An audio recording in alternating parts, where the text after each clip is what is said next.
Hello and welcome back to my channel. I am so happy you are here. My name is Allie. I am a hobby lover based in New York City. I love to knit, needlepoint, quilt. One of my goals this year is to learn how to sew my own clothing. So I kind of talk about all of those things here on this channel. And today's video is a hobby podcast. I think this is my 7th hobby podcast.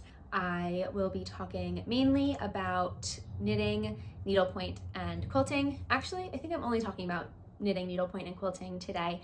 And I think at the end of this video, I will be updating my hobby boards, these two boards behind me.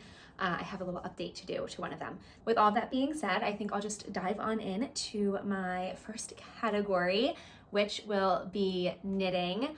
And I'll start with, I guess, my most worked on project this past week, which is my Eken Sweater. So this is my Eken Sweater by the Knit Pearl Girl. I am knitting mine in the size D, which is, I believe, the 4th out of like 10 or so sizes. It goes up to size L, if I remember correctly. So it's like A, B, C, D are one group, F, E, and G, and H are one group, and then I, J, K, and L are another grouping. So it has a pretty big range of sizes. I typically knit like a size 3 or a medium. Size D is equivalent to about 35.5 to 37.5 inch bust measurements. I mentioned last time I am knitting this in Mode by Rowan, or Rowan Mode alpaca wool. I called it the color Nougat. I do not think it's actually called Nougat. It might be online on Ravelry. I didn't check there, but the tag only says it is number 16, so I'm knitting it in number 16. I don't know where I got Nougat from. It is just this lovely, kind of like lush chocolatey brown. I feel like that is such like a buzzword, chocolate brown, but it really is. It's kind of like a milk chocolate brown. It's not too dark, not too light, just like a nice chocolatey brown. So I really like that. I also don't have a ton of brown. I mainly wear navy blue. If you haven't noticed, I don't think you can see my sweaters right now, but I've got all my sweaters here. I've got mainly blue sweaters and then mainly like light brown, kind of fawn, wild rabbit colored sweaters.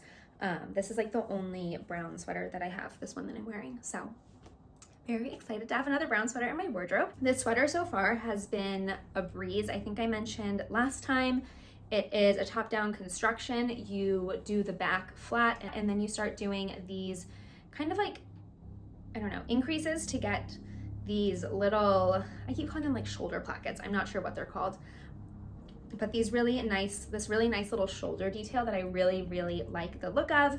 You join in the round and then you start doing these raglan increases, raglan shaping to get the little shoulder cap, like a little cap sleeve on the shoulder. And I really like how that looks. I've said before, I think it's quite like sleek and athletic to me without being too sporty. I really, really like how that looks. The body was just very easy in the round, stockinette, very mindless knitting, which I appreciated.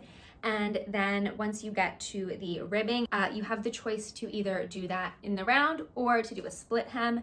And I have opted to do the split hem. So since you last saw this sweater, I have finished the stockinette portion of the body. I think I was about an inch or an inch and a half away from beginning the ribbing. So I finished the stockinette and I am almost done with the front ribbing here. It's a nice like 4 or 5 inch chunk of 2x2 rib, which I really, really like. I think I'm at the point where I can cast off, or where the pattern says I should cast off. However, I do want to try this sweater on with the 2 pairs of jeans that I'll probably wear this the most with, just to see where it hits and how I like it with those jeans, because I am thinking about doing 2 or 3 more rows than suggested. So we'll see if this is enough ribbing or not when I try it on. And of course, it'll probably grow a tiny bit in blocking. I did not swatch this yarn, but I can always stretch it a little when I block it. So that's my plan for that. But I think I'll finish the full body, the back ribbing and this front ribbing later this week. So hopefully by next week I will be on one of my sleeves and you will see that update. But yeah, I'm really loving how it's looking. I love how it fits. It is kind of that happy medium between a super fitted sweater and a more oversized sweater. Like somewhere between the sweater I'm wearing right now where it's a bit more fitted versus my Yoon sweater by November Knits, which has a decent amount. I think I've got a couple inches of positive ease. This is just maybe like 3 or 4 inches of positive ease. It's not too tight, but not too loose either, which will definitely fill a gap in my wardrobe. I don't have many in-between sweaters. I either have like bigger sweaters or fitted sweaters. So I am very excited to be adding this to my closet, hopefully very soon. My next knitting project is one that I really have not worked on much this week. I think I've only done 2 rows. I'm not sure if you'll be able to tell at all, honestly. And that is my Swallowtail Shawl. I think, yeah, I've only done like 1 or 2 more rows on this since I last showed it. So not much progress there. But this is a free pattern on Ravelry. It is a really beautiful lacy shawl that has this kind of leafy motif throughout the main portion of it. And then it has this really beautiful edge that kind of comes into these pretty pointy spikes. So I really like how it looks. I really like how it is working up. This is, for me, a bit more of a mindful project. I do have to pay attention. I have not memorized the pattern repeat yet. Maybe I will. I have to do this pattern repeat, I think 14 times. It's like 6 or 7 rows that you repeat 14 times. So maybe by like the 10th time around, I'll have it memorized. Who knows? But it's okay if I don't, and I just have to keep referencing the pattern every single row. Not a problem for me, but this is what I've got so far. I am knitting mine up in Knitting for Olive Merino held with Mohair, Knitting for Olive Silk Mohair. Both are in the color Pea Shoots. And this was a yarn that I just had it lying around. I didn't really want to knit a sweater with it. I wasn't totally sure what I wanted to make. I don't envision myself wearing a large garment out of this. A hat wasn't really in the cards. I made the Bombec hood in this yarn and I just don't wear it. It just doesn't suit me. So I decided to make a lacy shawl because that is something that has been on my wish list, my knitting wish list, for a very long time. And I decided to go for it and I am so happy I did. I mentioned before, it is working up super quickly. And yeah, I just really like how it looks. I don't know if this is something I'll wear in public or out and about. We'll see. Right now I feel like the green is still a little too bright for me. If it was a bit more muted, maybe I would. So that is my Swallowtail Shawl. Hopefully next week I'll have a little bit more to say about it, some more progress made on it to share with you, but that is where I'm at right now. And the last knitting thing I wanted to talk about is not a pattern that I've cast on yet, but something I'm kind of thinking about, and that is knitting something in 100% mohair single strand. So this week was a super social week for me, so I didn't really get a ton of time to knit or work on any of my hobbies because they all live at home, at least right now. They all live at home. I have a sweater, my Eken Sweater, which is too big to be a purse project.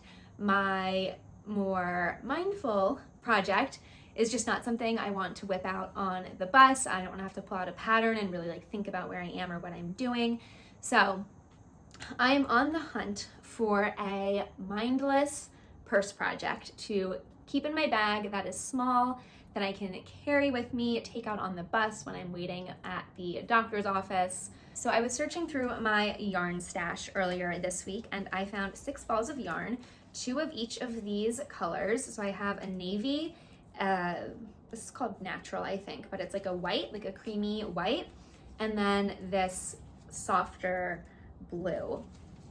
And they're all silk mohair. This one is Barocco Ariel, and then this cream and white are both Valley Yarns Southampton.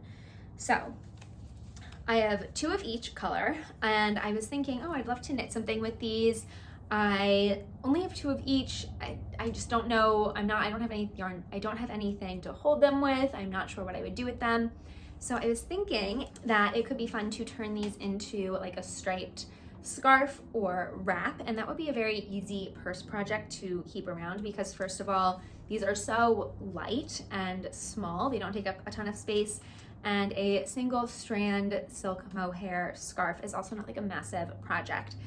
So I could kind of like bunch that up and fit it into a dust bag in my purse. I was also toying with the idea of doing like a long sleeve mohair shirt. I was thinking about the Sadie top from Boozy by Celine, and I was also thinking about the Aura top from Rose.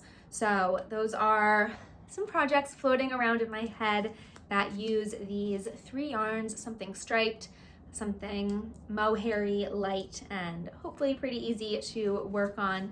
So that is something you may see in next week's podcast, but I wanted to put this out there in case you have any single strand mohair knitting patterns that are pretty simple and mindless that you would recommend that would work with 3 colors, so probably striped would be best.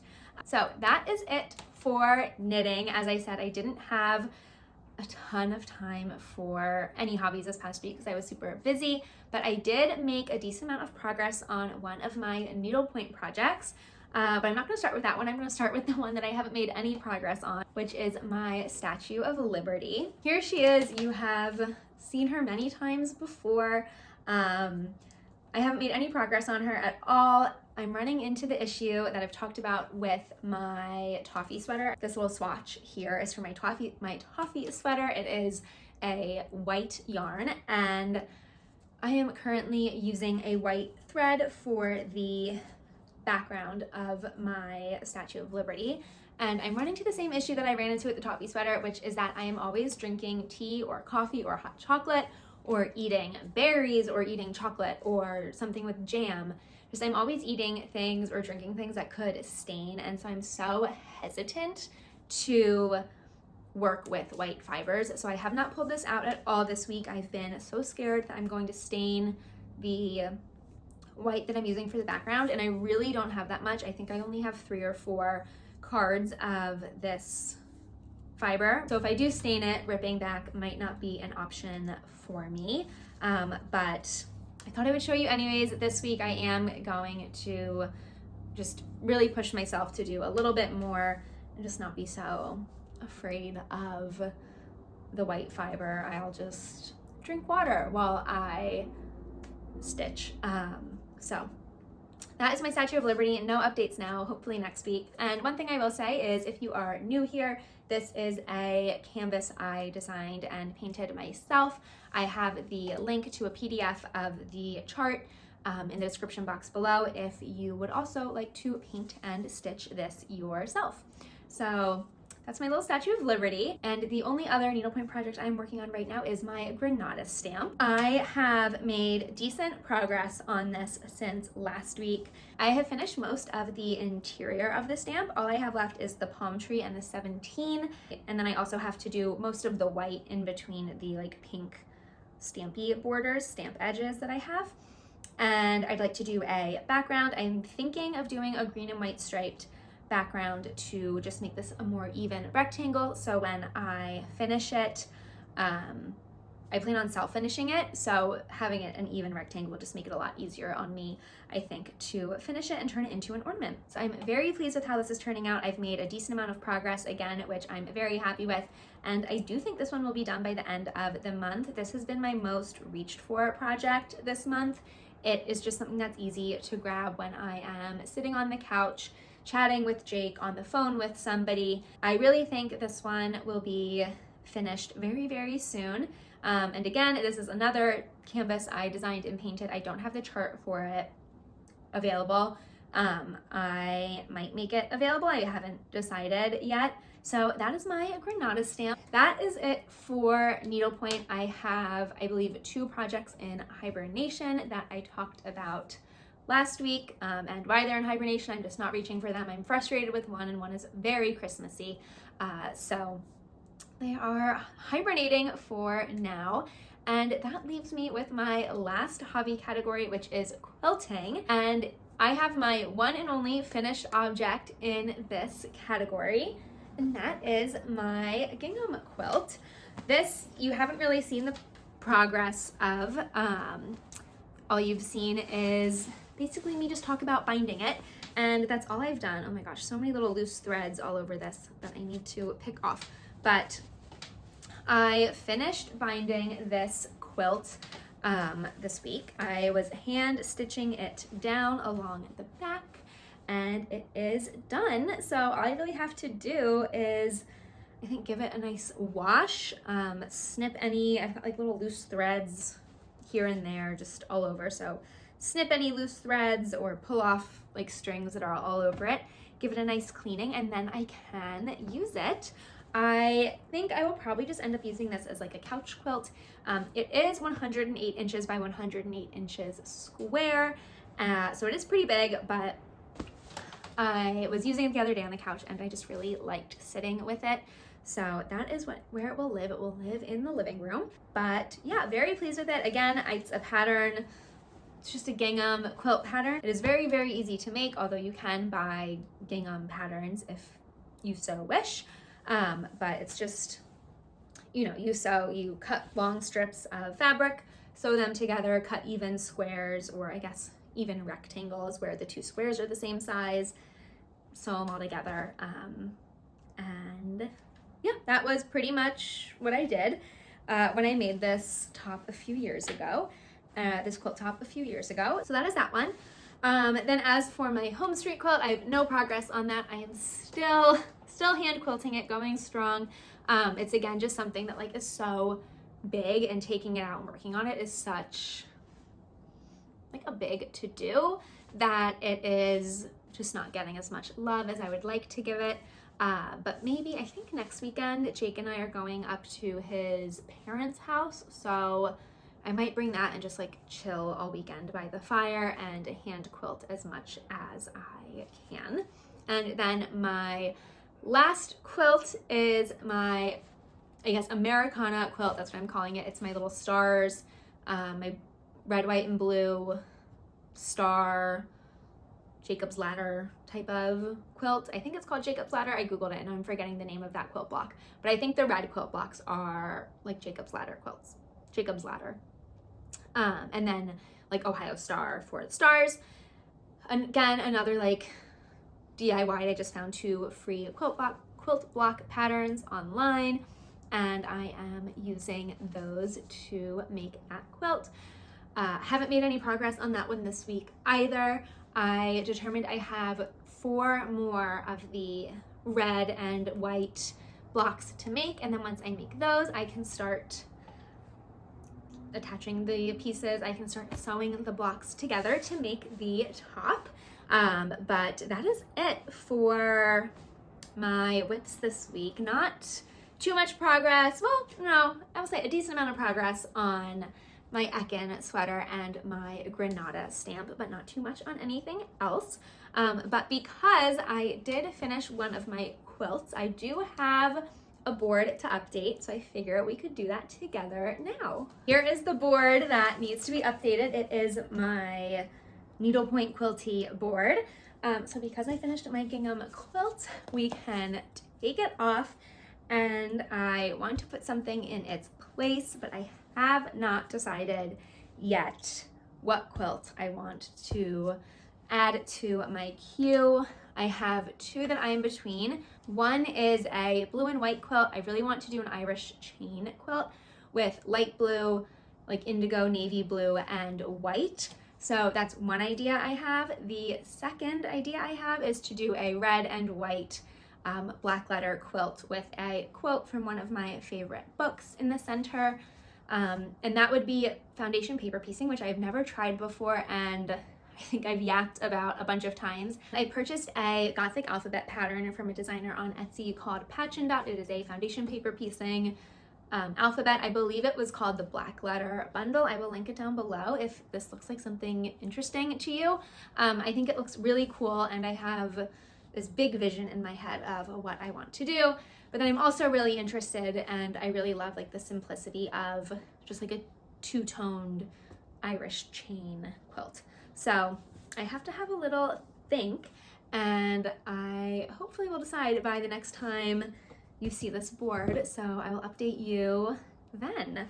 And the last little planny thing I want to talk about is this bug fabric here. I sent my Shoreline Shift pattern to the printers so I could have it printed on like a giant piece of paper, so I don't have to like print out 400 pages and like tape them all together. So hopefully that will arrive within the next week or so and I can start on that.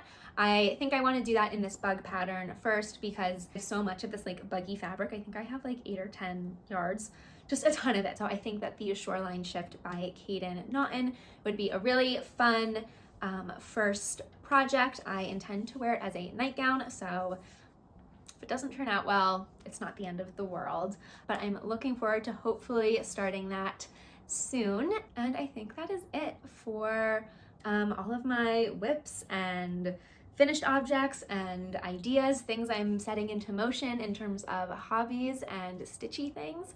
So thank you so much for watching. I really appreciate you being here, and I will see you in my next one. Bye.